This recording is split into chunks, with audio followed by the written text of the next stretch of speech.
Olá pessoal, tudo bem? Está começando aí mais um programa Londrina Pod.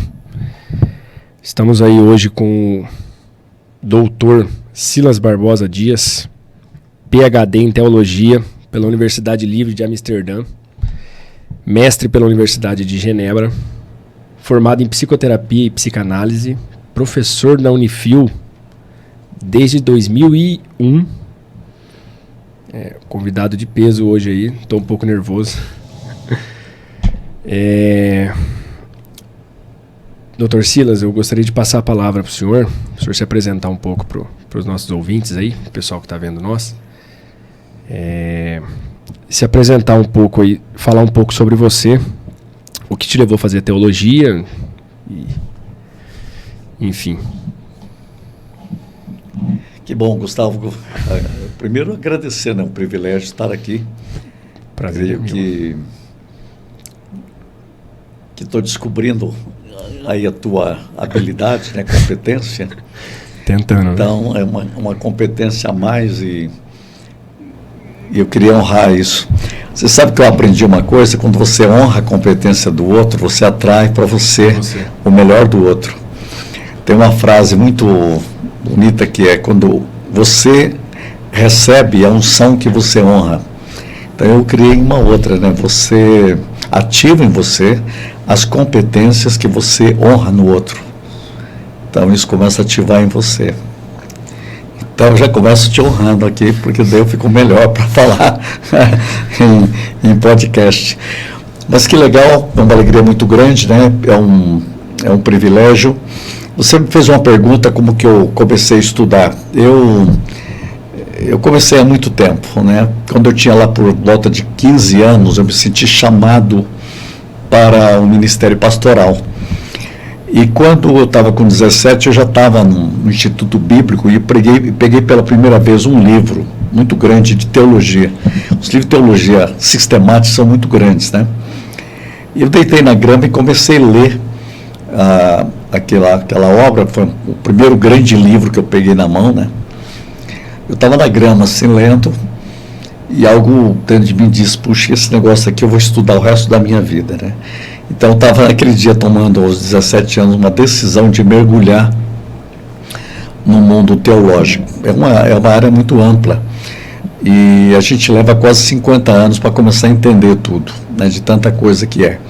E eu não parei de lá até hoje, e já passou mais de 50 anos, eu tenho mergulhado nisso, e um período da minha vida eu fui pastor, assim, tempo integral, mas depois eu já comecei a entrar no mundo da academia, para dar aula eu vim para Londrina, eu voltei para Londrina, fui criado aqui, mas para começar a falar sobre esse teológico. Mas sempre me impressionou esse teológico que envolve a totalidade do ser humano, que envolve a totalidade da vida, né?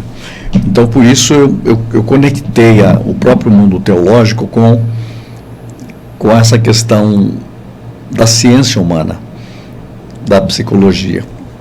Então, quando eu fiz o curso de teologia, eu fiz junto filosofia e, ao mesmo tempo, eu descobri o curso de psicanálise. Aí eu fui fazer um vestibular. Era uma faculdade. E eu acabei aprovado, né? Eram uns 60 alunos, mais ou menos. E eu passei ali alguns anos estudando psicanálise e psicoterapia. Daí eu fui mordido por essas duas coisas ao mesmo tempo: o teológico e o terapêutico. O psicoterapêutico, a psicanálise, a própria psicologia humana, né? Então, e logo depois eu acabei indo para a Suíça para fazer um curso de mestrado. Aí eu morei na Suíça e fiz o mestrado na Universidade de Genebra. Então eu aprofundei mais dessa história do humano também, compreender o ser humano. Então eu tenho uma frase que o projeto de vida é a gente se tornar uma melhor edição da gente. Eu comecei a trabalhar essa ideia de podemos ser melhor do que estamos sendo. E você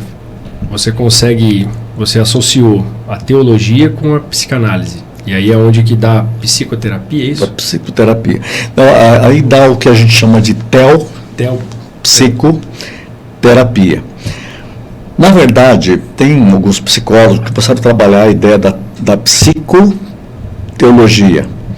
Então, já na década de 70, no final, 80, apareceu no Brasil um psicólogo chamado Harold Ellens. Posso saber, eu estou falando no início de 1980. E ele começou a falar de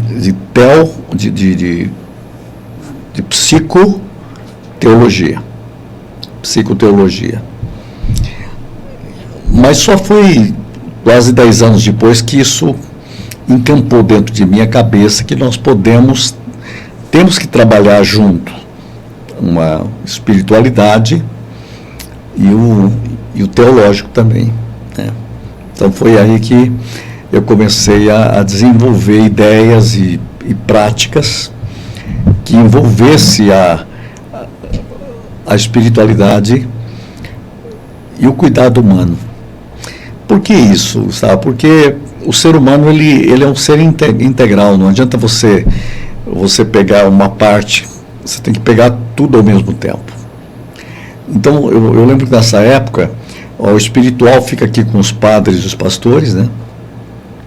O físico fica aqui com os médicos, o psicológico fica com o psicólogo, e a gente começou a dissecar o ser humano e cada um pegou um pedaço. E eu notava que ninguém estava integrando essa totalidade. E não adianta, o ser humano é um ser inteiro.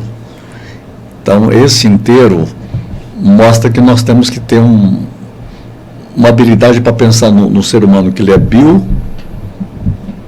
ele é psíquico, ele é sócio, ele é social, ele é espírito, ele é espiritual. E aí eu pensei mais uma coisa, ele é ecológico também, ele está nessa... Então, a gente precisa pegar esse ser humano em todas as áreas, dessa complexidade humana. Então, quando a gente pega isso tudo ao mesmo tempo, a gente começa... É mais fácil, é mais transformador, é mais inspirador. Então, eu não consigo mais falar no teológico sem falar nesse humano inteiro. Eu não consigo mais falar em psicanálise ou na psicoterapia sem falar nesse humano inteiro. Entendeu? E com tanto conhecimento que o senhor tem na área, tanto de teologia, psicanálise, enfim, quais hoje os maiores desafios que a teologia, na verdade, no geral, enfrenta hoje? Vamos dizer da teologia. Quais os maiores desafios hoje? Eu creio que o grande desafio da teologia, ela deslocar de um momento que ela viveu no passado e ela não ficar excessivamente respondendo perguntas de outros tempos, né? Então, esse é um grande desafio. Por exemplo, houve grandes perguntas que foram feitas nos primeiros séculos. E muitas vezes alguém vai estudar teologia, o que acontece? Ele tem que aprender as perguntas para depois aprender a resposta. E acaba não respondendo às perguntas que ele está fazendo hoje. Então, é um grande desafio para a teologia deslocar de certos momentos.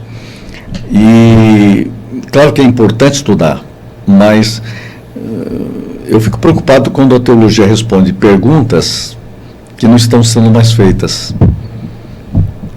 E há umas discussões meio bobas, né? Esses dias mesmo alguém perguntou um negócio para mim e falei, puxa, mas por que você está preocupado com essas besteiras? Isso daí faz pelo menos uns 2000 anos que ninguém está preocupado mais com isso. Então, mas tem lugar aí que ainda estuda essas coisas, que não... Perca de tempo? Perca de tempo, não tem mais sentido isso, né? É uma espécie de besteira. E era importante em algum momento, mas dá a impressão porque eles não tinham o que fazer mesmo, né? Então, ficava preocupado com com mais ou menos. Só para você ter uma ideia, deixa eu falar, isso parece piada, né? Mas na Idade Média, tinha um pessoal que estava discutindo quantos anjos cabem na cabeça de um alfinete, por exemplo. Entendeu? Quantos anjos cabem? Quer dizer, imagina se é importante o negócio você saber isso, né? A turma, isso era uma piada, mas para notar que eles estavam preocupados com coisas que não tinha nenhum sentido, né? Preocupar com o sexo dos anjos, se brincava isso. Por quê? Porque eram perguntas que não tem mais, não tem para quê, né? Não faz sentido nenhum. Então, isso daí é uma forma de piada, mas era jocoso isso para mostrar que é muito perigoso alguém ser especialista em nada para chegar a lugar nenhum, né? Então, acho que o grande desafio da teologia hoje, ela vai quais são o que é evidente, o que é essencial, o que é fundamental hoje para o mundo contemporâneo, né? Esse é o grande desafio da teologia. Eu acho que também é o desafio da terapia, tá? De qualquer processo psicoterapêutico, né? É legal esse tema. E o senhor hoje atende essa área, o senhor trabalha com isso? O que eu tenho feito ultimamente, primeiro, continuando dando aula de teologia, mas deixa eu voltar nesse ponto da teologia, porque acho que é importante. Por isso que nós estamos lançando agora, vai começar já no próximo mês, nós criamos uma academia teológica viva. Nós resolvemos chamar de Academia Teológica Viva. Alguém disse, então tem muita coisa morta e teologia morta? Tem muita coisa morta, que não...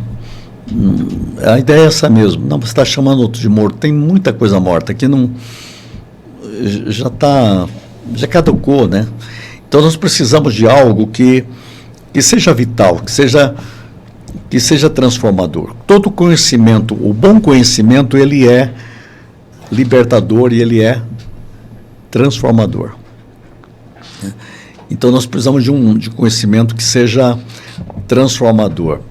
Por isso eu queria depois até a gente colocasse aí teologia, um link aí para vocês. Não, vai ser colocado.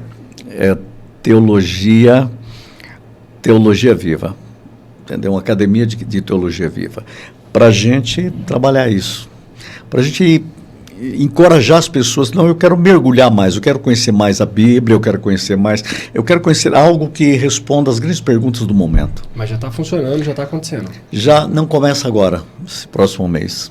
No mês seguinte. Existe muita coisa boa acontecendo, mas isso vai ser algo que nós queremos fazer online, eu e mais 3 professores. Vai ser um mergulho. Eu escolhi a dedo pessoas que estão aqui, que já romperam essas barreiras da mesmice e entrar numa dimensão que realmente seja inspiradora.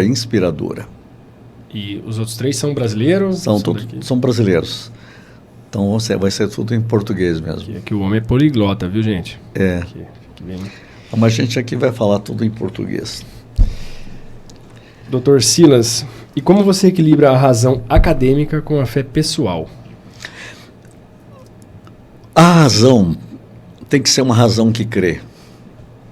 E a fé precisa ser uma fé que pensa, né? O grande problema, muita gente começou a pensar numa fé que não pensava, né?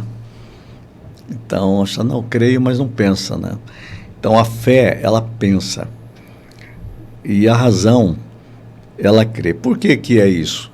Porque o Criador é o mesmo, né? O Criador é o Criador da razão, é o Criador desse ser humano inteiro. E eu tenho uma visão comigo, o seguinte: tudo que é bom, ele é divino, né? A Bíblia diz que ele é o pai da luz, né? Então, o que é luz é divino, né? No sentido de conhecimento, né? Em termos de aprendizado. É como eu dissesse o seguinte: toda boa ciência, por exemplo, tudo que tem de bom científico no mundo, saiu da onde, né? Do cérebro humano. Aí eu pergunto, quem criou o cérebro humano? Então, aquele potencial que estava naquele primeiro cérebro, a possibilidade vem de um Criador. Então, quando eu honro a razão, uma razão que crê, uma razão que cresce, que compreende, eu estou celebrando o Criador. Por isso que eu posso ler um ateu e glorificar a Deus. Ele não glorificou, mas eu glorifiquei. O azar é dele não ter aproveitado isso. Então eu pego o melhor dele e ainda adoro a Deus com o que ele fala. Por quê? Porque eu sei que o melhor que ele conseguiu articular do pensamento que vale a pena veio da mesma fonte. Ele só não sabe disso, né? Então, esse é um problema dele. Eu pego o que ele tem de bom e pego de outros que creem, aí eu fico com as duas coisas boas. Porque tem gente que, não, isso aqui é gente que crê, eu não quero. Tá bom, ele fica só com as coisas dos que não creem.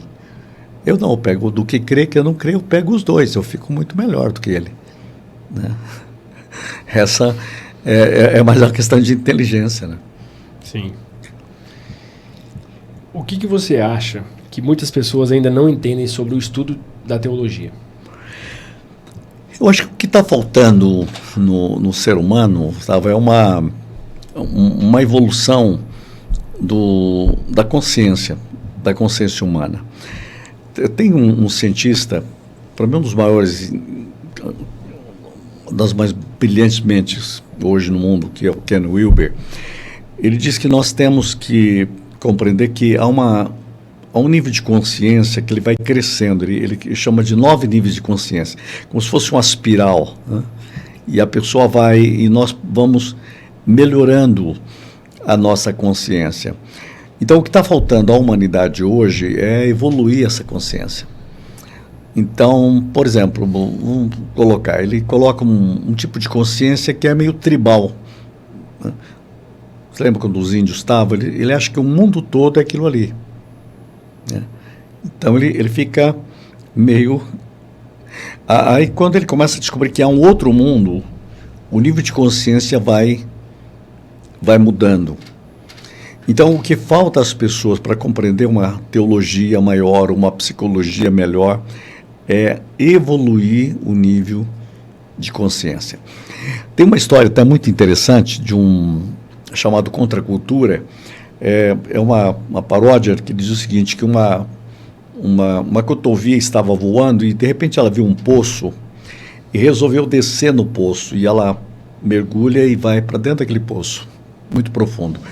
E causou um alvoroço no poço, porque lá no fundo tinha uma sociedade de sapos. Eles moravam lá e gochavam lá. Então, na paródia diz o seguinte, que quando a cotovia parou, eles ficaram assustados, porque eles estavam tendo uma visão de alguma coisa diferente, né? E aí a cotovia começou a cantar as músicas, e eles gostaram, mas aí começou uma discussão, não, a cotovia não existe, vocês tiveram visão, existe ou não existe? Aí começou uma briga científica, né, na sociedade de sapos. Aí foi discutir na universidade se a cotovia existia ou não existia, né? Então, era mais ou menos isso. E aqueles sapos achavam, não, só existe o sapo mesmo, não existe mais nada. Então, vocês estão inventando o quê? Aí começou o problema da fé e da incredulidade, do crer no algo externo. Então, nessa paródia coloca como se fosse um mundo, né? Muita gente acha que não existe nada do teológico. Então, a vida é só coachar mesmo, igual o sapo, o resto da vida. Então, isso daí foi uma crítica que esse autor colocou, chamado Contracultura, né? É que, na verdade, eu acredito que a teologia seja muito complexa mesmo. Digo, o curso de teologia. Tem um amigo meu, o Leandro, ele fez teologia e ele virou ateu. Ele é ateu hoje. E aí ele falou assim, não, e ficou gravado em mim, eu não era evangélico ainda, eu não era crente, e aí ele falou assim, não, quando você começar, a teologia ela abre muito a sua mente, e para mim eu escolhi dessa forma, Deus não existe, E ficou gravado isso para mim, então eu não faço ideia como é a teologia. Para mim, na verdade, antes disso, eu achava que a teologia batia na tecla de Deus, mas ele disse que não. Ela abre a sua mente para várias outras coisas, e uma dessas elas pode potencializar. O que pode ter acontecido é ele ter estudado uma teologia, né? Porque existe uma teologia que te leva para Deus, existe uma teologia que é um absurdo, né? Eu estudei a água e descobri que a água não existe, né? Interessante. Mas você é um peixe. Não, mas concluí que não existe água. Né? É só uma crença que a água existe, né? Mas é uma forma que eu penso quando eu vou falar com um ateu, né? Alguém falou assim, eu queria discutir a existência de Deus. Eu falei, puxa, eu estou me sentindo um peixe falando contra o peixe. Eu estou querendo discutir a existência da água, né? Porque eu fui para a universidade e descobri que a água não existe, né? Então, um peixe doutor lá que falou que não existe água, né? Então é mais ou menos isso, sabe? Quando entra esse assunto com ateu, né? Então, teologia acontece o seguinte, que Deus não é conceito, né? Então, quando você fala em estudar Deus, a primeira coisa que tem que se libertar, Deus não é conceito, né? Alguém chegar para você, não creio que Deus exista como conceito. Eu disse, também não, então estamos dois, né? Deus não é conceito. Mas como que você crê em Deus? Deus é relacionamento, é outra coisa, né? Deus se conhece. Deus não cabe num tubo de ensaio, né? Então você não pode crer em Deus como se fosse um objeto, né? Por quê? Porque você usar a categoria do pensamento científico para falar em Deus é impossível, né? Porque você está usando uma coisa limitada para falar do ilimitado, e sem saber que esse ilimitado veio do ilimitado, que é justamente a razão humana, né? Então, são categorias diferentes. Então, se alguém quisesse chegar a Deus com a categoria humana, racional, ele vai chegar a conceito de Deus, até perigoso, porque ele acaba crendo num Deus fruto da razão. Mas o Deus fruto da razão não é Deus, né? É um Deus produzido. Então, daí está certo aqueles filósofos que dizem do Deus que você criou, o Deus que criou você. Porque se você crê no Deus que você criou, se ele existe ou não é problema, porque ele é criação sua mesmo. Eu acho que até nesse caso aí, crer nesse Deus é mais perigoso do que não crer. Porque o que não crê já está livre dele. E o que crê no Deus errado tem que se libertar dele primeiro para depois crer no Deus verdadeiro. Entendeu? Então é isso que é uma coisa interessante. O crer no Deus errado pode impedir você de encontrar o Deus verdadeiro. Quer dizer, você pode chegar a Deus, um Deus errado que você criou, que está impedindo você de conhecer o Deus verdadeiro. Quem está discutindo muito isso são os filósofos coreanos. Eles trabalham muito isso. Como nos libertar do Deus, daquele Deus que nós criamos, que está nos impedindo de encontrar o verdadeiro Deus. Nesse ponto, eles chegam à conclusão que o ateu está mais perto, porque ele já se libertou desse Deus errado. O que é esse Deus errado? É o Deus que é produto da sua imaginação, que é produto da sua criação. E tem um filósofo chamado Feuerbach que dizia o seguinte: nós não fomos criados por Deus, nós criamos Deus, né? Ele defende uma teologia ateia. Interessante, né? Uma teologia ateia, quer dizer, é uma libertação desse Deus criado. Mas é um estudo isso, não? Esse cara é um dos gênios da humanidade, chamado Feuerbach. É um filósofo alemão, Feuerbach. O Deus que criamos ou o Deus que nos criou? E como que pessoas tão inteligentes como filósofos como este, assim, muito inteligente, o porquê que ele não acredita em Deus? O que falta para ele, entendeu? O que acontece é o seguinte, é que na maioria deles, eles começaram a fazer Deus ser produto da sua razão, né?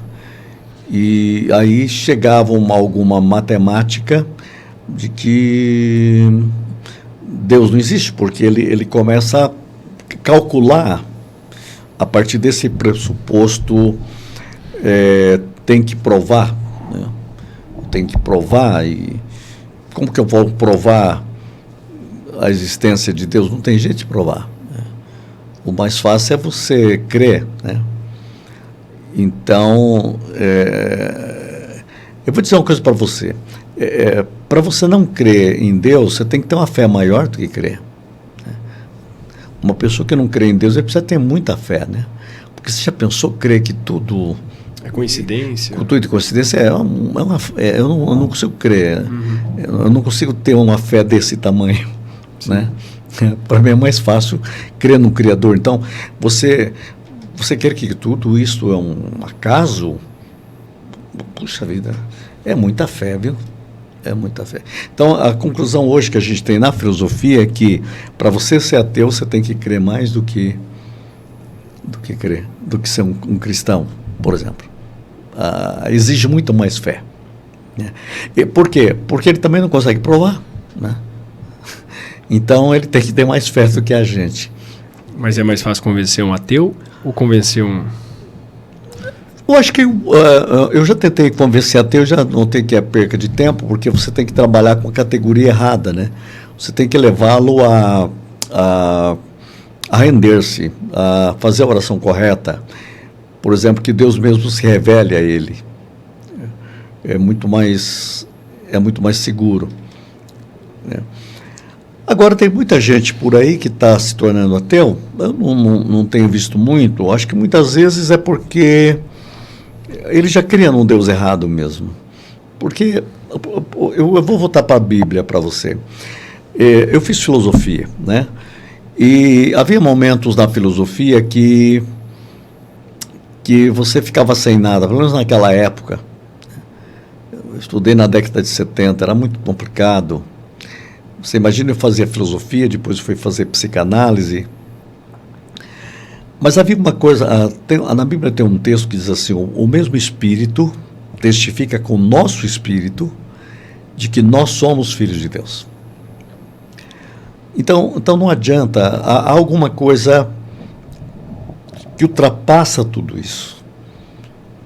Quer dizer, quando você chega nesse toque mais profundo de que há um Espírito de Deus que fala no seu espírito, aí não é questão mais de mente. Você sabe que é porque é. Uma vez perguntaram ao Carl Gustav Jung: você crê em Deus? Você acredita em Deus? Ele disse: não acredito. Eu conheço. Parece que ficou dúbio, né? Mas essa dubiedade, eu acho que ele foi muito inteligente.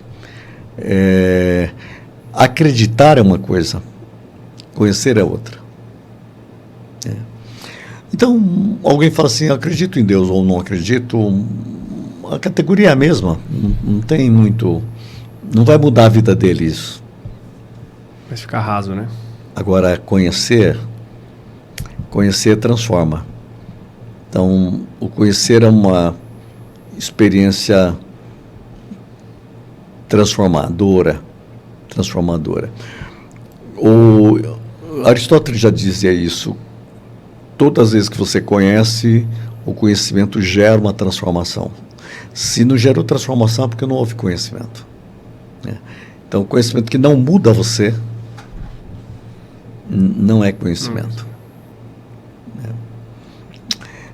Mas é um tema, dá para discutir só isso. Era bom com várias pessoas. Na verdade, eu pensei em trazer uma pessoa aí para poder estar abrangendo as perguntas. Silas, você respondeu agora mais ou menos dentro disso, mas eu queria perguntar mais objetivo. Qual que é a sua visão sobre a espiritualidade fora das instituições religiosas, fora das igrejas? Esse é um tema muito, muito saudável. Eu tenho uma visão de que o ser humano, ele é um ser transcendente, ele é um ser espiritual. Então, a espiritualidade está aí. A gente chama hoje Eu vou citar um autor chamado Ken Wilber. Ele chama de uma espiritualidade pós-religiosa, né? Talvez seria uma religião pós-religião, mas ele chama de religiosidade, de uma espiritualidade pós-religiosa. No mundo que muitas vezes perdeu a espiritualidade, porque o que está acontecendo muito na religiosidade é que você tem perdido a espiritualidade, né? As coisas começaram a ficar muito parada, ou pelo menos assim, muito técnica, muito psicotécnico. E aí você nota que muitas comunidades não têm mais espiritualidade. Tem artigos de religião, mas falta espiritualidade. Vamos melhorar um pouco essa resposta. Eu dei aula em muitos lugares e fui em muitos seminários onde eu não vi nenhuma espiritualidade. Se estuda teologia, mas não havia nenhuma espiritualidade. Eu vi lugares que as pessoas zombavam da espiritualidade. E eram ambientes religiosos, né? Aí eu fui convidado para assistir uma conferência de física quântica na Universidade Estadual do Estado de São Paulo. Eram só cientistas. Tinha muitos ateus lá. E eram professores da USP, da Universidade Estadual. Estava lá o pessoal do Projeto Genoma, os maiores biólogos do Brasil e do mundo. Era altamente científico. Aí, de repente, um cientista fala: eu quero dizer uma coisa para vocês. Eu cheguei a Deus. Com toda a minha ciência, eu disse: eu não posso ficar sem Deus. Eu descobri Deus e Deus mudou a minha vida. Falou isso lá. Quando ele terminou de falar isso, subiu um psiquiatra. Falou: eu sou professor de psiquiatria há 30 anos. Eu quero dizer para vocês, sou professor da USP, do curso de medicina em psiquiatria. Eu também descobri Deus. Aí, de repente, um biólogo levantou e disse: eu também descobri Deus, e deu uma aula. Aí tinha um que era da Bahia, que ele falava, não entendia nada. Eu falei: você deve ser ignorância, porque ele fala, eu não entendo o que ele está falando. Ele está falando em português. O cara é tão profundo. Aí ele disse: eu também descobri Deus. Eu falei: espera um pouco. Eu tenho ido em lugares por aí religiosos e não vejo essa espiritualidade. Havia mais espiritualidade no centro de ciência, isso é a minha experiência, do que muitos antros religiosos.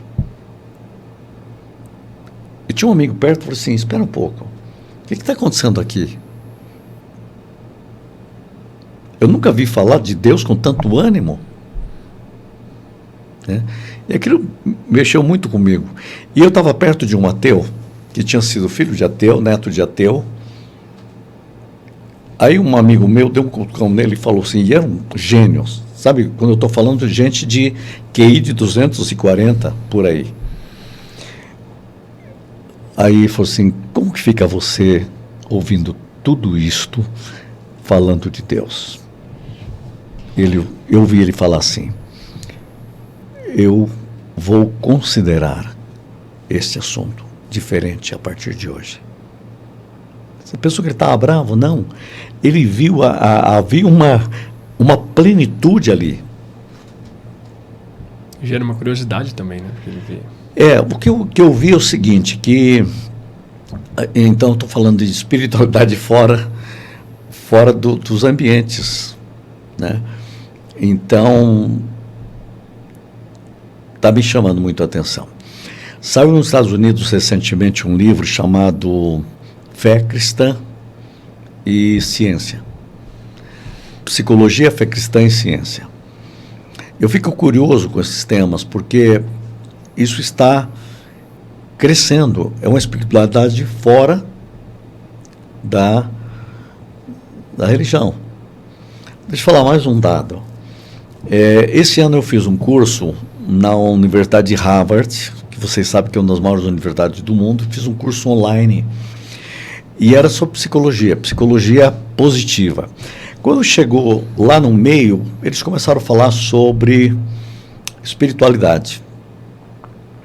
E isso me impressionou. Ele disse, espera um pouco, eu estou dentro da universidade, da maior universidade do mundo, científica, psicológica, Harvard University. E eles estão falando sobre espiritualidade. Eles começaram a falar que você, quando dormir à noite, se você quer ter saúde plena, aprenda a agradecer. E eles começaram a falar sobre como agradecer as bênçãos recebidas. Eu disse, espera um pouco, esse negócio aqui parece igreja agora. E eram psicólogos falando. Então, onde está essa espiritualidade? Dentro da Universidade de Harvard. Aí, o curso deles de filosofia é o mais procurado da universidade, que fala justamente sobre espiritualidade. Eu falei, sabe o que está acontecendo aqui? Você sabe que as maiores universidades do mundo, uma outra é Yale dos Estados Unidos. O curso mais procurado de lá é sobre o sentido e o significado da vida. Quem que dá o curso, eu conheço, um teólogo. É o curso mais procurado da universidade. Espiritualidade fora da igreja. Então, eu estou provando isso estatisticamente agora. Mas e por que dentro de uma instituição, igual você falou ali, religiosa, por que as pessoas procuram se aprofundar, saber sobre Deus, sendo que se elas não se interessam, igual você falou, eu ia perguntar lá atrás, quando você falou assim, aí eu fui num evento que eram de ateus e tinha mais espiritualidade, mas por que as pessoas então estão lá? Estão fazendo o quê? Estão querendo buscar? Bem, eles são cientistas, né? O que eu estou chegando à conclusão que o ser humano, na sua inteligência, ele está procurando a verdade. Eu tinha essa convicção já há mais de 40 anos, que o dia que a ciência fosse verdadeiramente científica, ela chegaria ao centro da verdade de todo o universo. Deus. Chegaria a Deus. Não tem saída. Porque é preciso descobrir que o ser humano foi criado para algo mais, né? O ser humano tem um sentido, ele pergunta. Então, quando você vê muita gente falando, por exemplo, do ateísmo, muitas vezes ele está contra as instituições, ele não está. A pergunta é se ele está falando contra a espiritualidade, né? E o que eu estou vendo é o seguinte, é que Deus é tão sábio que ele inverte as coisas e de repente ele vê pessoas que estão falando de Deus de uma forma totalmente diferente, né? Usando uma outra linguagem, talvez, eu diria uma outra linguagem. Tudo foi criado por acaso, daí um cientista, um filósofo escreveu. Então, acaso é o pseudônimo que Deus assina quando ele não quer colocar o nome, né? Então, está na mesma, né? Então, hoje, para mim, não fere. Eu creio que é tudo por acaso. Qual é o problema? Ele bota o nome que ele quiser, né? Sim. Uma vez eu estava na universidade, o cara perguntou assim, eles fizeram uma aula de ateísmo, e aí o cara queria me provocar e falou assim, quem é Deus para você depois dessa aula? Eu disse, Deus é a causa primeira. Aí acabou a conversa, porque se eu chamo Deus de causa primeira, está resolvido, entendeu? Não importa o que o cara quer. Tem uma causa primeira? Não tem? Tem, então. Eu chamo ele de Deus. Você chama de que você quiser. Sim. Vai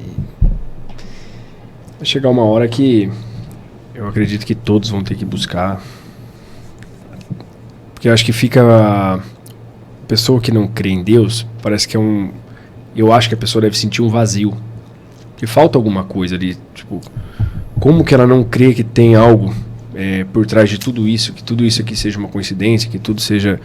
Então acho que chega uma hora que a pessoa ela se sente, sei lá, vazia, angustiada, fala assim, meu, tem que ter alguma coisa, tem que ser algo a mais, até porque não faria sentido a nossa vida aqui na Terra. Morreu, acabou, não tem... É isso que me levou também para a igreja, porque eu era mais raso, né? Eu falava assim, eu acredito em Deus, e pronto. Mas assim, não frequentava igreja, nada, mas eu sentia que falta algo, sabe assim? Eu falei, mas não é só falar que eu acredito em Deus e não... Então acho que as pessoas, a tendência é as pessoas elas verem testemunhos, elas verem pessoas com enfermidade e a própria ciência não poder resolver o problema, e a gente vê bastante acontecer isso, o médico fala, só Deus mesmo, só um milagre, e acontece o milagre. Ou seja, se a própria ciência não conseguiu a cura daquela pessoa ali, como que o organismo daquela pessoa vai se curou sozinha? Tem algo a mais, tem que ter. Hoje nós vemos que a sociedade está sofrendo com doenças da alma, como depressão e ansiedade. Será que essa angústia e essas enfermidades justificam essa busca da ciência pela espiritualidade? Eu creio que sim. Eu acho que o ser humano ele é um caos, né, dentro dele, e ele faz perguntas, né, principalmente o caso do sentido da vida, do significado da existência.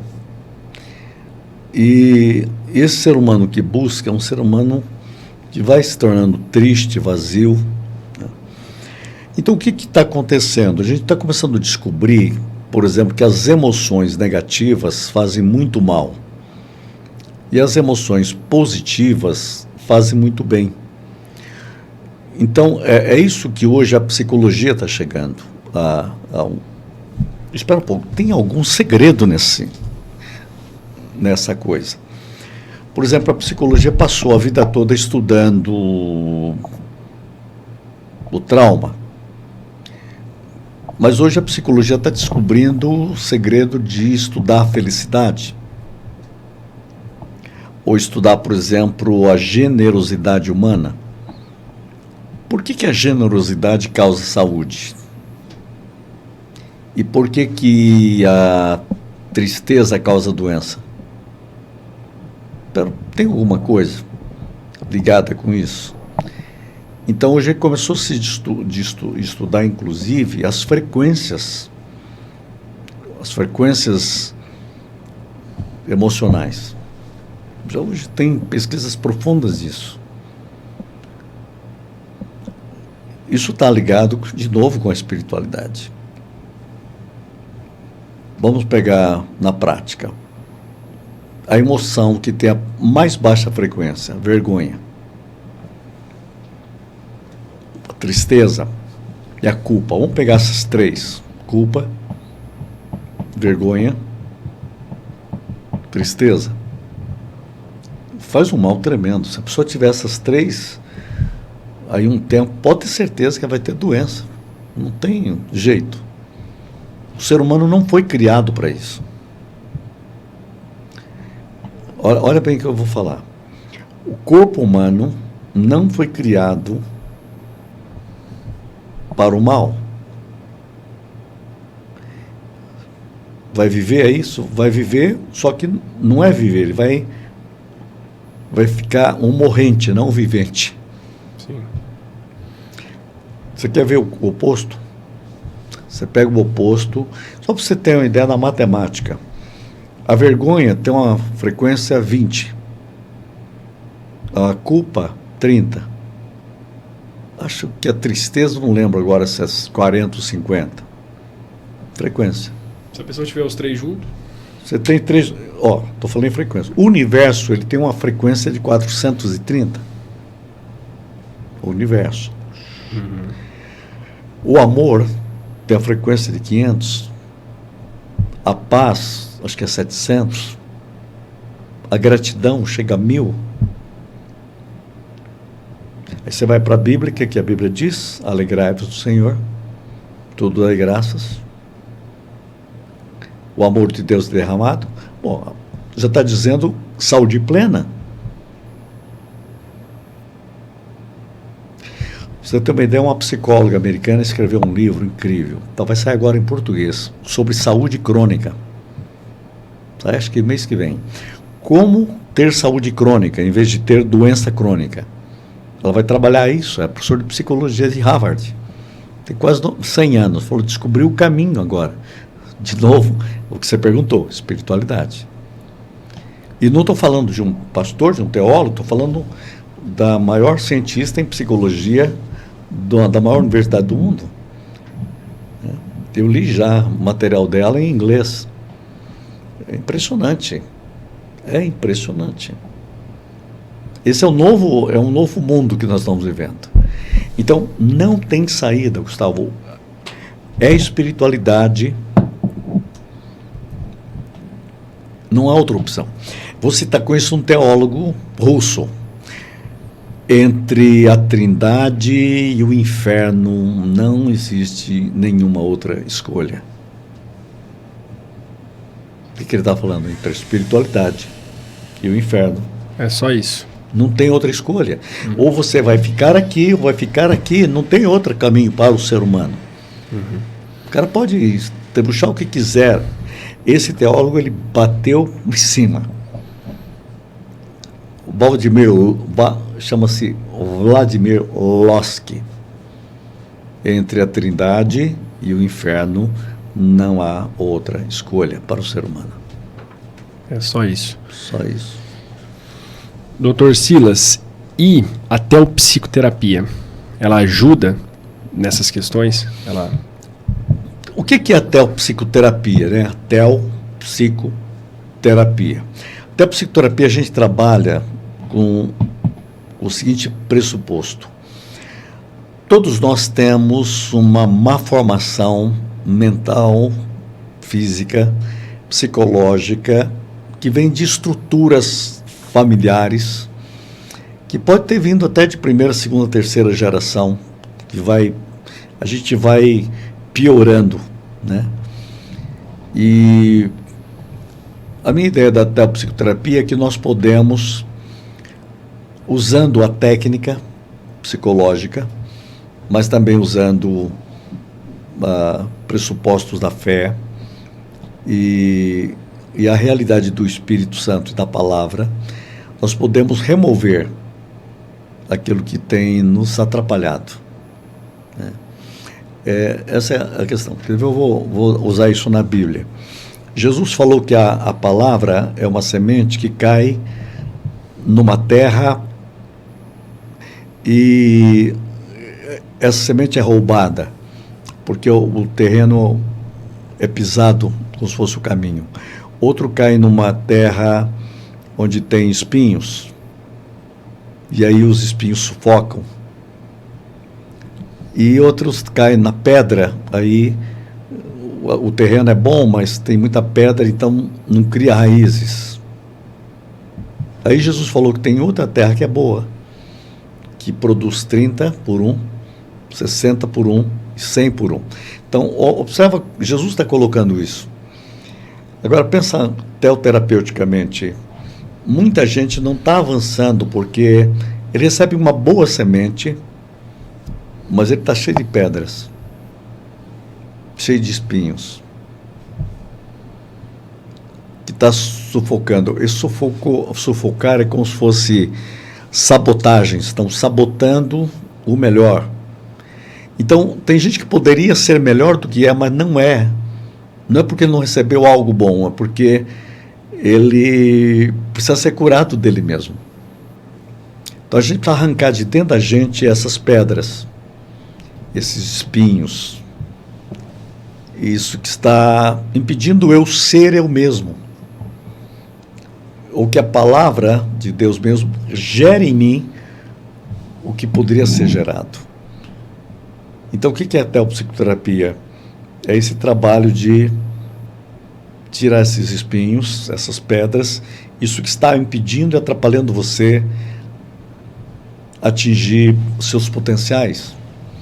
Então, eu vejo que nós temos muito mais potencial do que estamos fazendo. Existe uma inteligência muito maior que nós estamos atrapalhando essa inteligência. E muita gente está obstruindo a sua inteligência. Eu diria mais, nós fomos criados para ter emoções maravilhosas, mas nós estamos com as nossas emoções obstruídas. E as pessoas não estão vivendo a felicidade que deveriam viver. E não estão usando a inteligência que deveriam ter. E não estão tendo a espiritualidade que poderiam ter também. Aí que entra até a psicoterapia. É a gente ser curado, arrancado tudo isso num processo. E é isso que tem sido a minha vida, descobrir qual o processo de tirar isso. E não para. Por isso que não para. Não para. Certo. Deu para entender bem? Acho Sim. que Sim. essa é a ideia da teopsicoterapia. Ajuda muito. Só que a gente usa, isso é o ponto que eu queria colocar também, a gente usa a ciência, a gente usa a psicologia, a gente usa... deixa eu colocar algo que... A ciência também. Nesse assunto. A ciência... vou explicar isso melhor. O seguinte. Na Bíblia Jesus conta de uma mulher que perdeu uma dracma. Ela tinha 10 dracmas, que seria... Você imagina 10 dracmas de ouro, né? Ela perde uma e ela acende uma lamparina e pega uma vassoura e barra a casa toda até achar. E quando ela acha, ela faz uma festa. De tanto valor que é aquela dracma. Jesus contou essa história, né? Então, a psicoterapia para mim é isso. É a gente pegar a vassoura são as técnicas psicológicas, a psicanálise, a psicologia, é a vassoura. Mas a gente precisa também, essa mulher, para achar, ela precisou da lâmpada. Correto? A lâmpada é a palavra. Só que a lâmpada, para estar acesa, ela precisa do óleo, do azeite, que é o espírito. Teoterapia é isso. É o espírito, a palavra e a vassoura. Tudo junto. Aí você descobre o quê? Aquilo que se perdeu em você. A dracma perdida. Tem gente que não perdeu uma, tem gente que já perdeu 7. Está vivendo uma vida, uma subvida. Tem que encontrar ele mesmo. Então, todo mundo que você vê passar por uma psicoterapia, ou até, puxa, tem um antes e depois. Eu descobri a mim mesmo. Porque ele pode viver até na igreja um tempo todo, mas ele não arranca essas coisas que estão atrapalhando. Então, o que eu estou descobrindo? Quanto mais você passa por esse processo, você vai ter o quê? Mais saúde física, emocional, também mais inteligência. Por quê? Porque está vindo à tona todo esse potencial perdido, essas dracmas que se perderam até por algumas gerações. É isso que é teopsicoterapia. É que se as pessoas compreendessem o que é, sairia todo mundo correndo atrás, porque é uma revolução isso, essa que eu estou colocando para você. É uma coisa que explode uma vida que é a única vida que vale a pena. E é uma técnica que Deus foi desenvolvendo em nós para isso. Eu vivo isso cada dia. Mas e a procura? Ela vem aumentando? Vem à medida que as pessoas vão descobrindo. Divulgando. Vão descobrindo, elas vão... Quem tem passado tem... A minha busca agora é treinar pessoas. Ir passando... E está em aberto para todo mundo continuar. Porque é uma visão, né? Isso que eu coloquei agora aqui é uma visão. É um modo de viver, um modo de ser. E à medida que as pessoas vão capturando isso, elas vão entrando numa festividade de vida. Vou usar uma frase aqui do Dr. Augusto Cury. Ela começará a dançar a valsa da vida com os pés desengessados. Tem muita gente dançando, mas com o pé engessado. a teopsicoterapia para tirar o gesso dos pés e fazer você entrar numa dimensão de alegria. Não sei se você sabe, que está esgotado, mas eu tenho um livro que eu escrevi, que eu gosto muito do nome do livro. Mas não está esgotado não, tá? Eu creio num Deus que sabe dançar. Esse livro, não sei se o pessoal tem... Eu não fico muito ligado, mas esse livro vale a pena. Eu creio num Deus que sabe dançar. Por quê? Porque uma vez Friedrich Nietzsche escreveu um livro assim, aliás, uma frase assim: eu seria capaz de crer num Deus que soubesse dançar. Aí eu resolvi escrever um livro. Eu creio num que sabe, né? E que dança, né? Então, Deus não é chato. Deus é alegria, né? Só pra gente... e até a psicoterapia, tem pastores que procuram também? Sim, muitos são pastores, são... O fato é o seguinte, quando as pessoas começaram a descobrir, eu comecei a dar o curso, as pessoas começaram a dizer, espera um pouco, isso daqui cura a gente, isso daqui muda a gente. Uhum.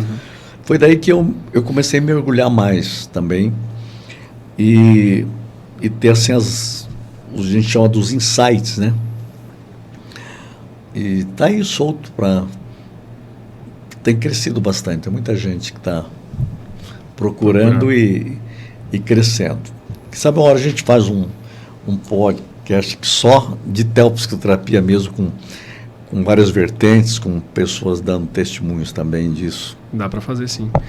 Só para a gente encerrar, queria fazer só uma pergunta sobre o projeto. Você viu como passa rápido o tempo? Passa, uma hora, né? Vai dar ainda uma hora. Mas só sobre o projeto do senhor lá, que a gente vai colocar no link, tá na descrição.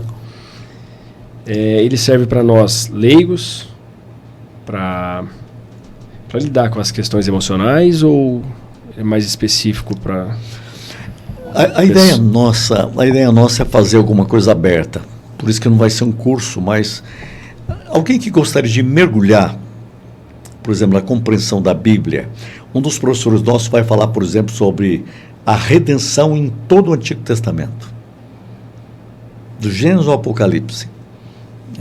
Eu acho isso fenomenal, né? O outro vai falar sobre essa realidade da vida de Paulo, da vida do Novo Testamento, como que isso é transformativo em todas as áreas da vida. Eu tenho tanta coisa que eu estou ainda procurando tudo que eu vou falar. Eu quero falar de tudo, né? Mas não dá para falar tudo de uma vez. Mas a minha preocupação maior está sendo, nesse momento, a gente pegar os grandes pilares que a gente perdeu e aquilo que é fundamental para uma vida que vale a pena. E a minha ideia é uma teologia como sabedoria. O que é sabedoria? Aquilo que é prático. Aquilo que você pode aplicar. Então, quem precisa disso? Todo mundo, né? Então, não é... Para os pastores vai ser bom, para líderes, pastoras, mas sabe para quem que é? Para quem gostaria de andar mais profundo em Deus, com uma vida mais saudável e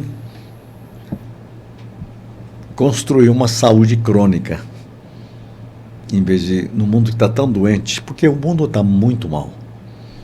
O mundo está adoecendo coletivamente. E nós queremos dizer que é possível mudar isso. Nós podemos ser uma resistência a esta doença crescente. E eu gostaria muito de ativar nas pessoas uma saúde crônica e um equilíbrio crônico, usando a teologia. Por isso que chama-se teologia viva, ao seu alcance, né?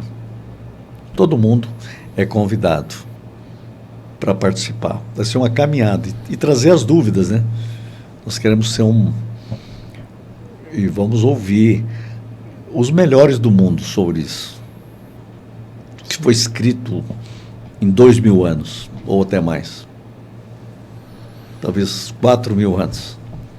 Então, o pessoal que está em casa aí, nós vamos deixar o link ali. Vale a pena, então, o pessoal acessar esse projeto aí do pastor Dr. Silas Barbosa. Que honra ter o senhor aqui. Eu estou nervoso até agora.